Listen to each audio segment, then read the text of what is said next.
Hello and welcome back to TEW 2016 Branding Solutions, and we are back here with Shockwave after the success of Summerslam, and this is the first Shockwave since we've had a few new additions, and we're going straight into the pre-show where this time I'm going to put a few of the teams against each other. We have the Revival beating Murphy and Blake. I don't have much planned for Murphy and Blake now. I don't know enough about them in NXT. I know they're not a team anymore, but I do like the Revival, and I've just got to wait for the right storyline to come up for them.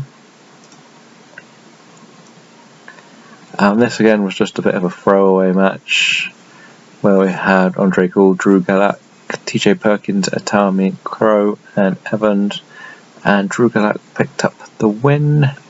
Solomon Crow is, out injured now. Great. He wasn't really good. I'm going to get rid of anyone on this roster, Crow is the first one who will be getting axed. I don't really know where I can take his character, so that's what will be happening next. We'll see how bad the injury is. And Drew Gulak got the injury. Great. And he's pretty new to my roster. Kenny Omega defeats Kalisto. After seeing Omega and Okada, I'm going to push Kenny through the roof. He is part of AJ Styles' club, and we're going to continue to see how far he can go. The 56 is a great match, considering his performance is always low to start with. Next up we have... What do we have next? We have a 3-on-3 Mark Henry, Shelton Benjamin, and R-Truth versus Bobby Roode and Drew McIntyre. Bobby Roode picks up the win because he is the biggest star. Again, R-Truth and Shelton Benjamin are potentially, and Mark Henry, are three that could get axed if I do start axing some of this roster, because the Shockwave one is the most bloated of the three. But all my plans have changed for this show. Kane squashes Sonjay Dutt, and this is again, that is one that will get potentially axed. I panic signed to fill the roster and then hasn't really come up with the idea of what I want. I am still toying with the idea of bringing the Cruiserweight title back. I was going to just axe it, but I might keep it because we've got a lot of Cruiserweights on this show. And my main event for the night was Cody Rhodes, or the pre-show, was Cody Rhodes defeating Austin Aries.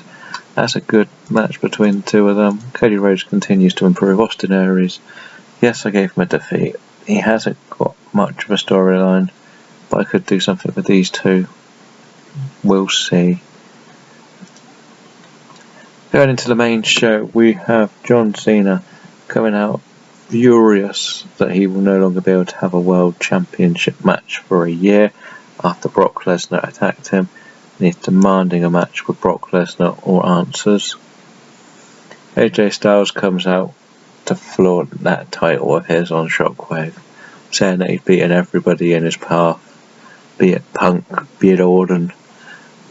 Anyone who wants a piece has come up short, and John, you're not going to get a piece of this belt for a year. And this brings out Punk, who reminds Styles that he is entitled to a title match down the line, but he's got his own problems with a certain Hollywood actor in The Rock who attacked him at SummerSlam.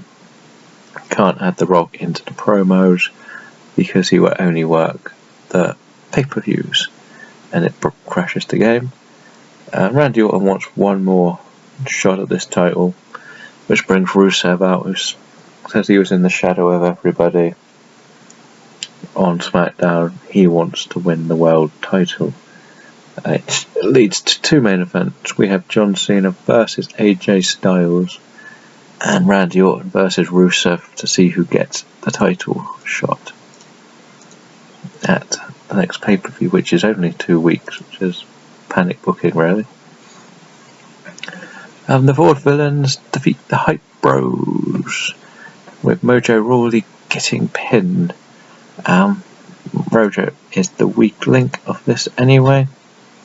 This continues the storyline because the Vaudevillains will have Breeze, the Hope Bros will have Fandango, and there'll be a 3-on-3 at the pay-per-view. And we have the Vaudevillains beat down Mojo Rawley, but Zack Ryder's music hits, but he is too late. The damage has been done. So,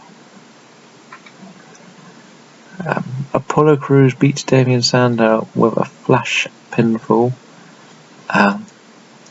Sandow was furious with this, so Shane McMahon decides to give Apollo a US title match at the next pay-per-view. Again, I have the flash book. Sandow's they've both just joined this roster. I have plenty of people I could put into this one.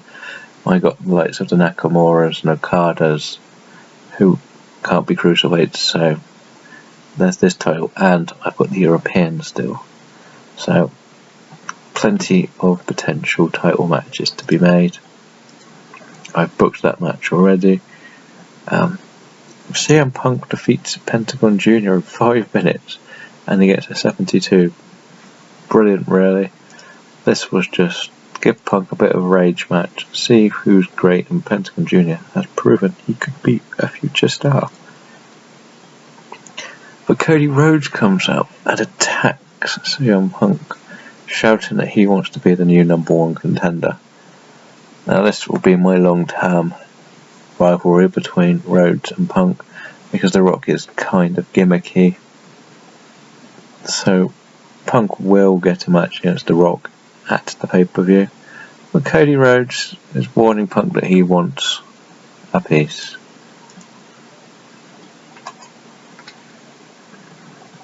This was thrown together to keep a couple of storylines going, to be honest, and so it's just the basics there. We have Nakamura, Briscoe Brothers and the Primetime Players defeat Okada, Anderson Gallows and the Young Bucks. At the next pay-per-view we got the Primetime Players versus the Club for the tag titles. I just needed to keep all the heat going in this. I haven't fully decided who's going to take the titles off the Primetime Players, but it's probably going to be one of these 3 teams, with the Revival as an outside shot. Tyler Breeze, Aiden Indus and Simon Gotch cut a promo on Fandango and the Hype Bros. Again, I am trying to push Tyler Breeze, which we'll see with our next match. Tyler Breeze defeats Sin Cara. Sin Cara's not going to be around in any major storyline, so let's give Tyler Breeze a nice win. Next up, another bit of a throwaway match here. We had Oblivion Max, Zack Sabre Jr. and Cedric Alexander versus Cole Fenix and Warren Kavanagh versus Cesaro, Rich Swann and Alama Alaris. This was to keep 3 storylines going. 2 lost heat, which is good, and just what we wanted. But I'm putting Adam Cole in against Cesaro and Oblivion Max, and then obviously these guys are all sort of stuck with I was going to do a cruiserweight, and now I forgot or have changed my mind for now. We'll see. Paul Heyman is interviewed backstage by Stone Cold Steve Austin, and he promotes that Brock Lesnar and puts down John Cena, telling Cena the beast isn't there tonight, so you're safe. Pretty much. You'll see him at the pay-per-view. Randy Orton and Rusev ends in a draw when they both get counted out. Well, this is designed for creating a triple threat match, basically. No one wins this match. For AJ Styles with these two for the title, that seems like a great match waiting to happen. John Cena loses to AJ Styles when Brock Lesnar distracts him. Yep, I decided to use Brock Lesnar. John Cena improved 3 ways, but then Brock Lesnar was there the whole time and attacks, leaving John Cena in a bloody mess, telling him he'll see you a week on Sunday. And that ends the show, and I think we're going to get a struggling 80, I think. An 82. Okay, I'm happy. The last 4, very good. The rest, they're all builders, shall we say. So let's head back to the main screen and see what the news says. And we're back to the main screen, and we'll see the same old. Well, Solomon Crowe being injured isn't a bad thing. Tenerico wants to pay a rise, he can have it. Yes, I am re-signing the Ascension. Yes, Crowe's injured. We'll worry about that later. We'll head here and we can see how bad the injury is. Medical. 11 months. Well, that's an interesting one. Let's see if we can reduce it. In 9 months. Great, okay. Well, he's going back down to NXT for a while he recovers from injury. Because he will be absolutely no good to me. I'll just put get in shape. Yeah, well, nothing else you can do now. You're not going to be able to do much. Drew Gallagher will be paying for what he did. Storylines. The US title starting solid. The world title, it's there. Could be better. This one I'm probably going to take Okada and Nakamura out of this. And then, I could take Fenix, Pentagon, Super Jr. and TJ Perkins out. And then put them in the cruiserweights. The tag title one is good. It's probably the highest it's been. The number 1 contender is good because I think both of these two could have some good matches. Again, this match is always good. I can't put them in matches because I've basically been flooding the shows. Again, it could be better. I'm not sure why Adam Cole, he's lost 1 match. How is he under poor? Cruiserweights come in there. This one is only a short-lived one, and then Tyler Breeze will go for something else. We'll see where, and this one should be better. Who is hot and who is not? That is the question.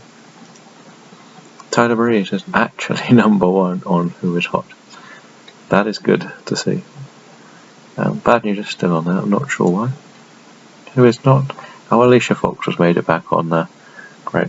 Worked all that to get her off, and she's fallen back into it with, let's face it, the almost dead wood of my card. That's going to conclude Shockwave, and we will be back with Raw next week. Thank you all for watching.